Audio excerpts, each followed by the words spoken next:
katika kitabu Yohana 3:16. Yohana 3:16 inatuambia wazi.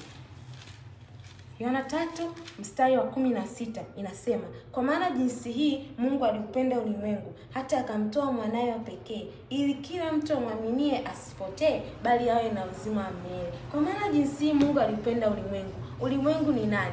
Ulimwengu ni mimi na wewe. Mungu ananipenda mimi, lakini pia Mungu anakupenda na wewe rafiki yangu. Unajua Mungu pia yeye ni mtakatifu. Tunaposema Mungu ni mtakatifu tunamaanisha Mungu hana dhambi na hajawahi kufanya dhambi. Na kitu chochote kilicho na dhambi hakiwezi daima kukaa na Mungu. Lakini pia Mungu yeye yuko mbinguni. Huko ndiko aliko makao yake makuu. Lakini Mungu yeye yupo kila mahali. Hata hapo ulipo pia Mungu yupo.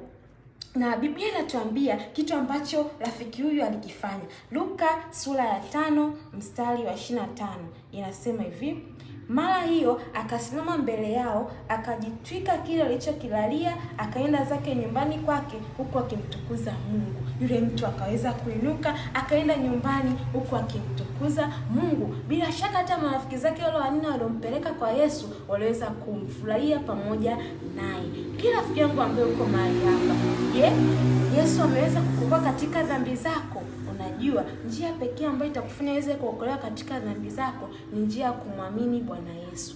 Ukimwamini Bwana Yesu unaokolewa katika dhambi zako. Biblia inatuambia katika kitabu cha Yohana 3:15.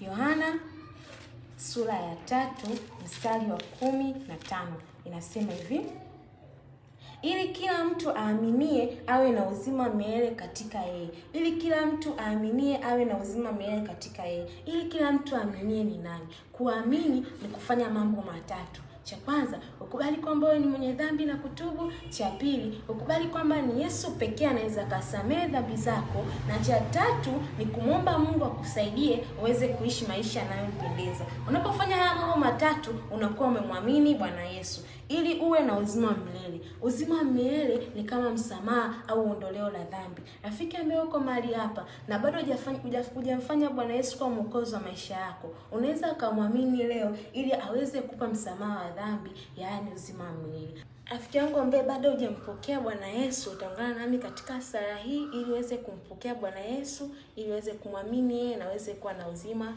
wa milele. Nitaomba. Bwana Yesu, ninaamini kwamba mimi ni mwenye dhambi na ninatubu. Ninaamini kuwa ni Yesu pekee anaweza kunisamehe dhambi zangu. Naomba unisaidie niweze kuishi maisha na yanayokupendeza. Amen.